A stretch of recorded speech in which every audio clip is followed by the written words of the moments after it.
Hello friends, welcome to my channel Robolearn. इस चैनल में हम सारे टॉपिक्स डिस्कस करेंगे जो कि इलेक्ट्रॉनिक्स से रिलेटेड है।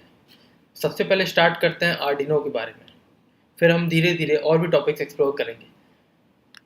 दोस्तों, जो स्क्रीन पे आप देख पा रहे हैं वो एक आर्डिनो ऊनो है। आपके सामने एक आर्डिनो ऊनो R3 रखा हुआ है।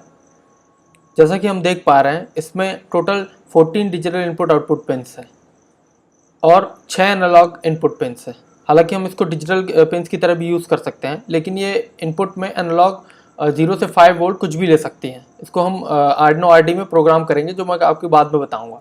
ठीक है। और ये आपके सामने जो टिल्डा टिल्डा लिखा हुआ है, ये साइन इसको टिल्डा बोलते हैं, ये PWM के बगल में। ये टिल्डा 6, 5, 10, 9, 11 टोटल इसमें 6 पिंस हैं, डिजिटल इनपुट पिंस हैं, जिसपे हम पल्स विड्थ मॉड्यूलेशन परफॉर्म कर सकते हैं। पल्स विड्थ मॉड्यूलेशन क्या होता है दोस्तों? अगर कोई पिन पूरे समय के लिए ऑन है तो उसकी ड्यूटी साइकिल 100% हो गई, और अगर पूरे समय के लिए ऑफ है तो उसकी ड्यूटी साइकिल 0 हो गई। हम इन पिन्स को कुछ इस तरीके से प्रोग्राम कर सकते हैं, जिन पिन्स में टिल्डा फंक्शन है, जिस पिन पे आर्डिनो अलाउ करता है PWM परफॉर्म करने को, कि उनकी ड्यूटी साइकिल 0 और 100% के बीच में रहे। जब 0 और 100% के बीच में रहेगी तो ये जो इनका जो आउटपुट वोल्टेज होगा वो 0 और 5 वोल्ट के बीच में वेरी करेगा।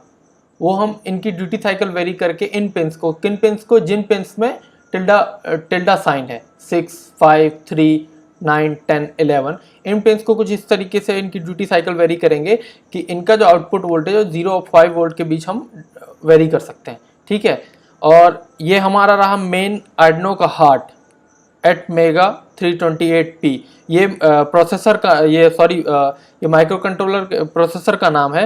और ये एक और प्रोसेसर है। आप बोलोगे कि एक बोर्ड में दो प्रोसेसर की क्या जरूरत है, इसी प्रोसेसर को यूज कर लेते हैं। ये प्रोसेसर है जिस पे हम इसके पिंस को, डिजिटल और एनालॉग पिंस को प्रोग्राम करेंगे अपने एक्चुएटर्स या सेंसर्स को किसी भी चेंज इन एनवायरनमेंट में रिस्पॉन्ड करने के लिए। ठीक है।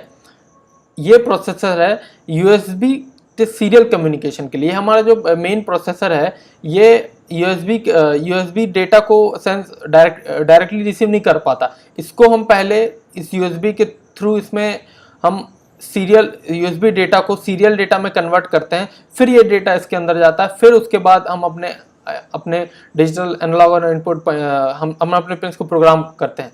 ठीक है। तो इसका ये पर्पस है कि हम USB डेटा को सीरियल डेटा में कन्वर्ट करने के लिए। ये क्या है यहाँ पे? ये हमारा क्रिस्टल ऑसिलेटर है। क्लॉक पल्सेस प्रोवाइड करने के लिए कंप्यूटर में ऑसिलेटर यूज होता है। ये 16 मेगाहर्ट्ज का ऑसिलेटर है।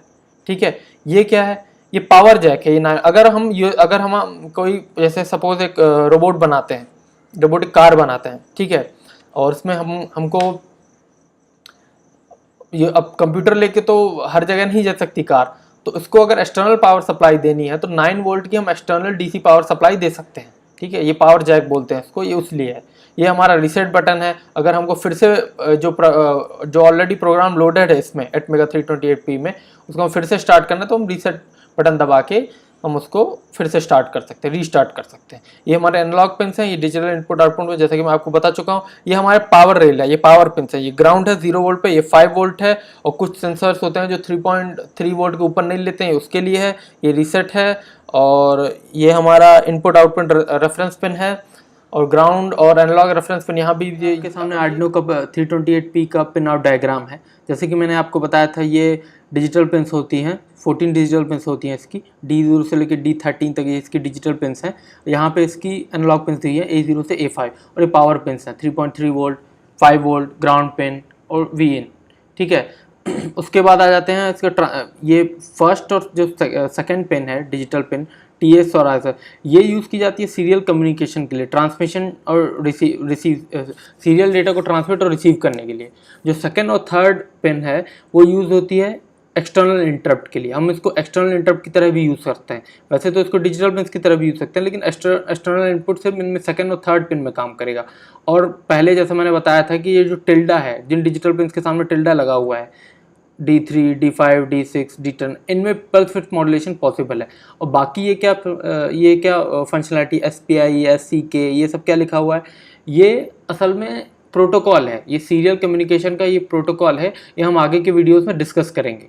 फिलहाल के लिए हम इतना जान लेते हैं कि ये काम कैसे करता है, और स्टार्टिंग में हम कुछ सिंपल प्रोग्राम्स आर्डिनो आईडी में लिख लेते हैं ताकि हमको बेसिक अंडरस्टैंडिंग हो जाए कि माइक्रो कंट्रोलर होता क्या है और एक काम कैसे करता है। फिर धीरे धीरे हम आर्किटेक्चर लेवल पे जैसे कि आप देख सकते हैं D7 D6 के बगल में ये PD7 PD6 ये सब क्या है, ये असल में इस जो ये पिन है एटमेगा 328 पे, इसमें ये D0 D1 D7 ये कुछ नहीं दिया हुआ है। इसकी पिन्स में ये रजिस्टर्स हैं B C D, ये 8 बिट जनरल पर्पस रजिस्टर्स हैं, ये होते हैं। जब हम किसी भी एलईडी जैसे इसमें 13 D13 से एक एलईडी इनबिल्ट होती है, हम उसको प्रोग्राम कर सकते हैं। तो D13 रजिस्टर को हम उसको प्रोग्राम नहीं करते जब भी हम आर्डिनो को प्रोग्राम, हम एक्चुअल में B5 जो रजिस्टर है PB5 मतलब B रजिस्टर और बिट 5, इसको हम प्रोग्राम करते हैं। इसको जब हम हाई करते हैं या 1 करते हैं तब एलईडी ऑन होती है। तो आर्किटेक्चर लेवल पे हम बेयर मेटल प्रोग्रामिंग इसको बोलते हैं, वो हम देखेंगे कि वो कैसे करते हैं ताकि हमको इसका आर्किटेक्चर समझ में आए। ये नहीं कि सिर्फ ऊपर ऊपर से प्रोग्राम कर लिया तो कैसे का उससे ये पता नहीं चलेगा कि काम कैसे करता है। इसकी डीपर अंडरस्टैंडिंग के लिए हमको इसके बेयर मेटल प्रोग्रामिंग में सी कोड लिखना पड़ेगा, उससे पता चलेगा कि ये असल में ये जो एटमेगा 328P ये काम कैसे करता है। ठीक है।